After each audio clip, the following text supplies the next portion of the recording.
Dude and Grim Show presents Scratch a Track, the podcast where we debate which track to scratch off some of the most known and unknown albums of all time. We live in an era of singles. This is an album. People no longer listen to an album for the work it truly is. It kind of defines a band. It's just not something that people relate to nowadays. We've all gotten the dreaded. It started out as a game. Which track on the album would you scratch out if you had to? Hello, everyone, and welcome back to a first exciting episode of Scratch a Track. Today, we're going to be discussing the Beatles' Abbey Road album. And in case you're not familiar with this show, because it is the first episode, we encourage you to go back to actually our first podcast, where we kind of lay out the groundwork of what this show is, what it's about, and we think the debate and conversations that might come from it will give you a good roadmap into really what we're trying to explore here. But really quick, what we're trying to do is we're taking an album, a classic album, and we're just kind of picking out a song that we think, not that it's not our favorite song on the album, but if you had to do without it, or you had to scratch it off, if you had that CD. If you had it on vinyl and one of them was going to skip, what's the one? Yes, what's the one? So this is the game. Let's play. So first off, Grim, we kind of wanted to talk a little bit about the background of the album and everything. And so what's one of the first things that just stands out to you about the album itself? Well, I think what stands out is that it's probably universally regarded as the Beatles' best record. It probably has the most production value. It was released in September of '69. And interestingly enough, as I was reading, I saw that the initial reception of the album was not quite as favorable as we view it today in retrospect, because almost any music source you would look at would rate it as one of the best albums ever, and certainly the best Beatles album. However, it seemed to get mixed reception at the time. Notably, people, I read some comments where people said that they wouldn't be able to play a lot of it live, which was ironic to me because they stopped playing live around the time of Revolver in 1966. So I don't really know why that was even a point of discussion. Yeah, I mean, that was the whole point of Sgt. Pepper, that, if you've seen the Beatles anthology they talk about, Paul McCartney's like, yeah, we don't want to tour anymore. We're just going to send this album out on tour. Yeah. Right? Which, I mean, that's so, okay, you can't play it live. Well, yeah, nobody, I mean, who plays, they were just past that point in their careers. Yep. So, and this was the last album that they recorded together. And of course, George Martin did it. And it was not released last, kind of posthumously after the Beatles had broke up. They released Let It Be, but this was the one that was recorded last. And in quotes, I believe they said the way we used to do it. Yeah, that's how they I think sucked George Martin back in, because I think at that point George Martin was just kind of done. He's like, you know what, it's been fun, but I can't put up with you guys and your egos anymore. Yep. And they all, I mean, you can't blame them. They all, from a very early time and everything that they went to, just they wanted to do their own thing. And I think that's one thing, we'll get into it a little more about this album, but they talk about side one being basically John's album, and then side two being Paul's album. That makes sense. So, but I think it's interesting. So you're kind of talking about the posthumous aspect of it, and I think that kind of leads me into talking about the cover of the album. Because there's so much kind of conspiracy theory, controversy, and everything, and I'm not sure how much you've read about it, but it's, first of all, the album cover in general. It's probably one of the most recognized album covers, other than Dark Side and even Sgt. Pepper. But I mean, this album cover, I mean, people have emulated this and copied it in many joking ways. Yeah, it's iconic, and it's an interesting thing that they do not have the name of the album or the name of the band on the cover. And I believe that was done deliberately, because the kind of sentiment at the time was, well, Do you really need to put the name of the band on it? They are the biggest band in the world. Yeah, we're the Beatles. If it's kind of like, if you don't know us, you're not invited. Yeah, right? By this point. Yeah. Come on. And so that's what's interesting about the cover. And I know there's conspiracies and things that I read, and how you have John first, and he's wearing all white, and he's supposed to be sort of like the religious figure, and then Ringo is number 2, and he's supposed to be the kind of the Undertaker, and Paul was the dead man, because if you actually look at it, I believe he's walking out of sync with all the other members. Yeah, everyone else has it's their left foot first, and he's also holding a cigarette in his right hand. Him being left-handed. Yeah. So, and then of course, George Harrison just going straight all denim. That's a bold move. I guess. I mean, if you're George Harrison, you could do that. It was like the Canadian tuxedo. I certainly can't before the off. Canadian tuxedo was a thing. Exactly. Yeah. I mean, but when you're George Martin or George Harrison, you can get away with that. So anyways, I think that pretty much covers the cover. But it is. I mean, in college, I got a huge blanket, and it's that cover, because it's just so it's just so amazing. It's pretty cool. And I grew up on the Beatles and always recognized this cover and knew a lot of songs off it, but I don't think it was till probably late in high school that I really began to listen to this album as a whole, because I think maybe that's the age where I started to really understand what an album was and what an album meant. And this was obviously one of the early ones that was huge. Yeah. And the thing with the Beatles is they're, probably the first band to, come up with, I guess, what you could say somewhat of a concept album, where it did kind of have that the songs flow into each other. And although when John Lennon was asked about it with Sgt. Pepper, he kind of said, there's this Mr. Kite has nothing to do with, the Sgt. Pepper guy and all this stuff and everything. But it's more than that. It's the sound, it's the feel, it's the transitions, whether the characters of the songs have to necessarily do with one another. Right. It's a listening experience. It's like exactly like you look at a painting, you're not just looking at like the lower right corner. It all goes together. Sure.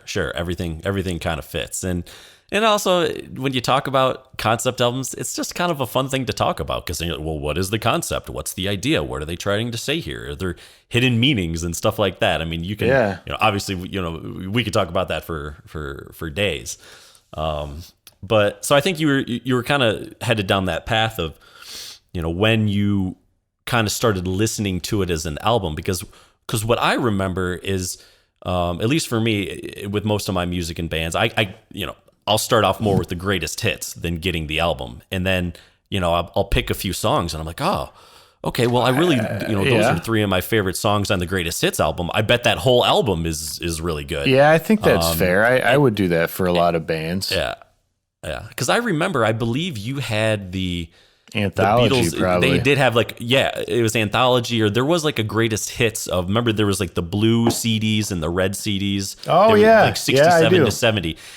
And I'm trying to think, I don't have it in front of me, but I think, I imagine Something and Come Together, which are the 2 singles on the album. I imagine those were probably on it. Maybe they would have thrown in Octopus's Garden too, or Here Comes the Sun, maybe. Yeah, I would think Here Comes the Sun. On that, and so I think initially that's how I kind of heard those songs. And then I remember in college, well, for everyone listening who doesn't know, Matt and I were roommates in college, and you were always a little more, you were always farther ahead musically than I was. So I was always kind of like, you'd be listening to something and then I'd, catch on to it and be like, oh, that's badass. Okay. Yeah. Okay. I like that. And we'd be driving around doing our thing, and, we'd put the CD, what do you want to listen to? What album were we going to listen to? Yeah, there you go. And I imagine Abbey Road was probably one of the first ones that we really kind of got into. And is it college for you when you really kind of started getting into it? Because I remember you really got into the White Album our senior year of high school because you gave everybody for Christmas. Like, oh yeah, you gave everybody a copy of the White Album, and this was when burning CDs was like a new thing. Yeah, and you like printed out the artwork and everything, dude. That was so cool, man. Yeah. And I will fully admit, I was not as appreciative of it at the time. I was like, okay, cool, I got this White Album. Dude, it's the gift that keeps on giving. It was one of those ones. My dad always just had the vinyl around, and I would play it. Now it's funny because going back to Abbey Road, as I'm holding up the vinyl, I accumulated my father and my uncle's vinyl collections, and of course got many of my own. But one of the things is that my dad had a handful of Beatle records that were never opened. Now, these were never going to be worth money because they weren't the first edition or the first pressing or anything like that. Original press, yeah. He just, we also had a reel-to-reel tape machine, and all these albums were on the reel-to-reels. So for some reason, he did not want those opened. Right. So he had the albums on reel-to-reel? Oh, yeah. He had reel-to-reels of the Beatles and Elton John. I mean, they just go for hours. Dude, no way. That's sweet, man. Yeah. So I never really opened the White Album was one of the Beatles albums that was available to me because it was open. But Abbey Road, that's why I think it took a little later for me to get in and get into. And once I was listening to the anthology CDs and you start to hear these tracks, it becomes evident that you're going to need to listen to the remainder of this whole work. Right. Yeah, there's just more there to explore for sure. Well, I think this is a good time to kind of get into the album, and let's pick out our scratch tracks. I think, we'll talk about the album as a whole, and again, like I think we said earlier, it's probably widely considered to be one of their best album, and even though it was the last to be recorded, it wasn't the last to be released. That's I got that order right? Yeah, no, that's correct. Yeah. Because they recorded "Let It Be," kind of put that away, and then that was mixed and released later. So, I mean, this is full of, I think, like I said earlier, the two main singles off the album were "Come Together" and "Something," and those are probably the songs. At least "Come Together" is probably most recognizable. For people who listen to classic radio, it's the one that you're going to hear every day. Well, and even if you don't hear theirs, Aerosmith has a fairly famous cover of the song. I mean, it's out there. It's been out there. It's instantly recognizable with the way the bass and the percussion come in. It's just got a nice groove to it, and it does also feature Billy Preston playing in a very old Rhodes piano, I believe, on that. Okay, good. Billy. Who I would argue, I mean, because George Martin is part of the group as the producer, but I think if you got to say there's a fifth Beatle, I mean, come on, man. Some of Billy Preston's keyboard work is just unreal. It's phenomenal. Yeah, it is. It is really, really good.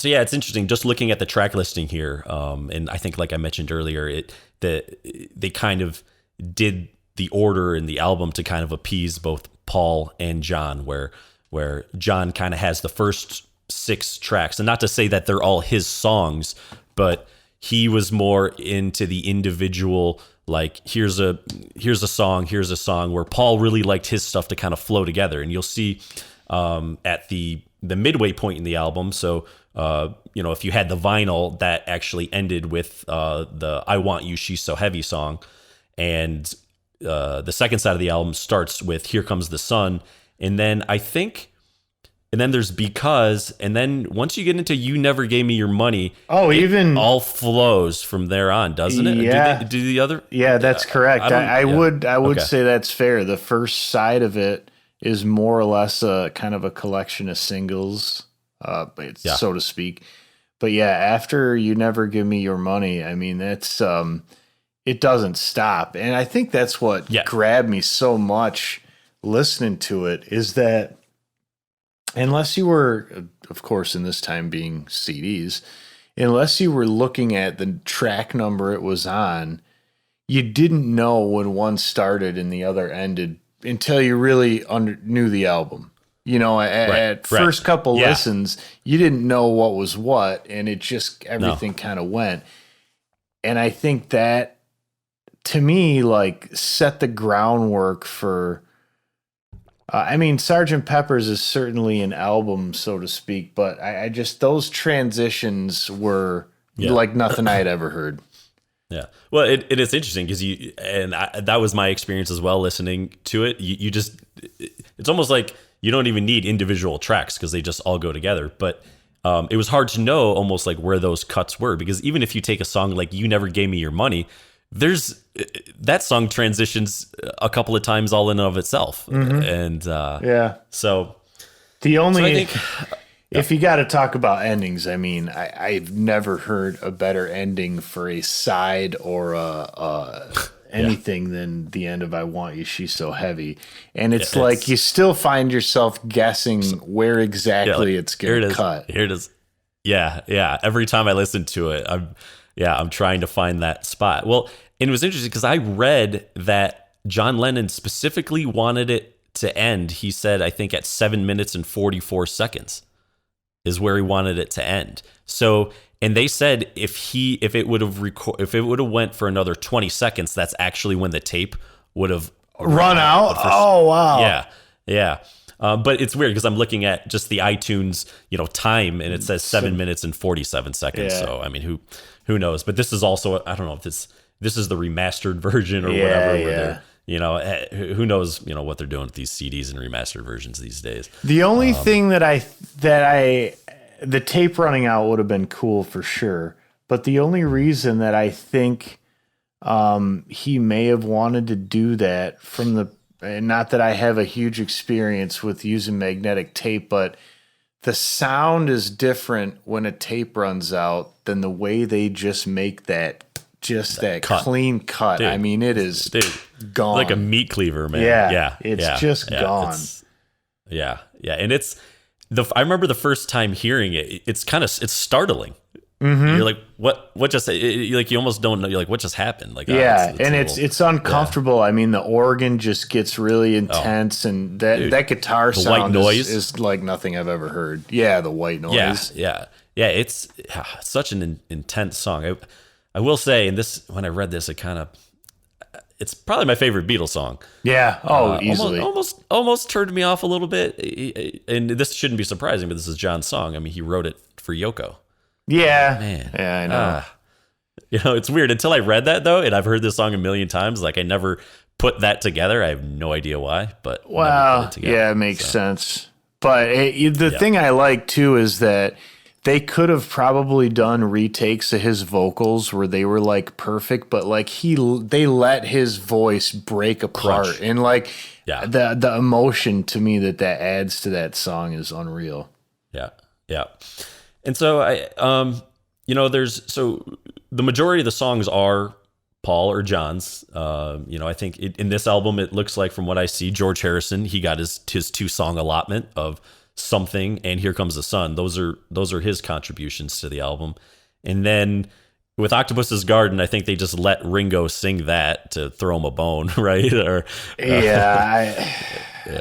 Other than that, I don't know if does he sing on anything else, or does George sing? I guess he wrote other than that song. Harmonies. They say that he wrote that song too, which okay. Right. But I think mostly, the band probably sings a lot of harmonies. And speaking of harmonies, Because is really worth noting, because the vocals are so thick and so lush. And I was reading about what they used, and apparently it was a series of 8-track tape recording machines, and then they must have combined all these in like which, geez, I can't even imagine that. But I mean, they probably had a full machine of just the layers of vocals for because it is, I've never heard vocals quite so awesome. Yeah, no, it's pretty badass for sure. Pretty badass. So I think that might lead us to game time here, buddy. I have the track list in front of me, and I've been thinking about this for a while. If I had to scratch a song, and I think we should both agree right off the bat, because if I was just taking the low hanging fruit, it would just be like Her Majesty. It's 23 minutes. It's at the end. It's a fun little thing at the end. But personally, that's just me. But I don't think that necessarily has to be thought of as low hanging fruit. Okay. If that's the one for you, that's the one. Yeah, I know, but I feel like that's almost cheating, because it's just this little ramble, and I believe that was actually a hidden track, and on the original album it wasn't even listed. I'm looking at the vinyl right now, and that is correct. That is correct. So on iTunes, and I believe maybe even on the CDs, I don't have the actual CD list in front of me. It is listed as a track there. Yep, I see that on digitally. So otherwise people would just almost kind of consider it another part of the end, or a hidden track. I do see your point there, because there is a very completeness to the song, the end, and what the vocals are saying. I get that. There's something to that. Yeah. There's a part of me that's almost like, wow, it is kind of cool. Okay, it goes silent for I think they said 14 seconds, and then it plays. There's a part of me that's like, it's a cool little thing to throw in there, and I like it when artists do that sometimes. And then there's another part of me that's like, why? So I don't know. That's a fair point. So, if we were saying that Her Majesty doesn't count, or that because it's not listed on the original track listing, that would probably be my song. But okay. what would your song be? What would you if you had to have a track, what would that be, buddy? I know it's a really happy little fun song, but there's nothing about Octopus's Garden that really grabs me. Sure. And it's not that it's a Ringo song or anything about that. I don't really You're a Ringo understand the lyrically speaking. It doesn't do anything for me, and musically it's just kind of too happy. I don't know. Now let me ask you. So I will agree with that. It's kind of it is a fun, upbeat, but it's kind of a silly song, and we're talking about An Octopus's Garden. Maybe I just haven't fully explored any meaning behind it, or really tried to understand what the what the meaning is. But would you say a song? I love Here Comes the Sun, but that's kind of a fun, upbeat song too. Yeah, but there's something about Here Comes the Sun that I think is more relatable to people. The whole idea, especially living, you in Colorado and coming from Michigan, and me in Michigan, everyone can appreciate that moment when you see the sun again and it feels like spring has really started. Sure. And I've always kind of related to that with that song. And I also like the fact that it's primarily an acoustic driven song, but he throws in the thickness of the Moog synthesizer in there. Okay. I do appreciate, and they use that in many of the songs in the album, which I guess they caught a little bit of flack for. But when something like that comes out as an artist, why would you not want to use it? Totally. And just in a cool way, because it's being so technologically advanced at the time kind of goes against a more acoustic song, which is what I like about it. Okay. Yeah. Yeah. And I think as far as Here Comes the Sun, it's interesting because if you have the vinyl, obviously you, side one ends with I Want You, She's So Heavy, which is an intense, driven beat. And it basically just kind of explodes and then just cuts at the end. And then you flip it over and then you have this, it's like a beautiful spring day outside. I always think of I Want You, She's So Heavy as the wintertime blizzard that's coming in and locking you in. And then you flip it over and all of a sudden, hey, it's a beautiful sunny day out again. It kind of has that mood and feel to it. And then it's interesting because you go into Because, and that seems like the dark of night all again. Over again. Yeah. Yeah. I think all right, well, we're maybe getting a little too deep here. What I actually kind of think Because is kind of the the moment the sun sets, like right, you know, it's kind of just come down, and it's that's kind of what I that song feels to me. And then, you know, we can get off all the, you know, the hippie stuff here. Yeah, sure. Get it? You know, I'm getting a little deep here, guys. But you know, then all of a sudden, boom! Then you're in a ride for the rest of the album. Yep. And here's the thing: I don't think I could scratch any song off the rest of the album, because if you do, the transitions don't work, and that is part of the whole second half of the album. I completely agree. You can't take out Polythene Pan or She Came In Through the Bathroom Window. You know, like, they're great songs, and it just wouldn't work. They are. Yeah, it wouldn't work. So that only kind of leaves you with, sorry, John Lennon, that only leaves you with a handful of songs on what people would call his side of the album. And I think we've gone over a bunch of those. And I think, I agree. I think for me, Octopus's Garden would probably be it as well, if I didn't choose Her Majesty. That's fair. And if the transitions aren't the same, but just from a pure feeling standpoint in side one. Sure. If it were, Oh Darling is also kind of a more upbeat song. So if that one were to go right into I Want You, She's So Heavy, which it has many times when I've listened to it, it works just fine. You put a scratch in there yourself. Huh? Yeah. yeah, that's fair. That's fair.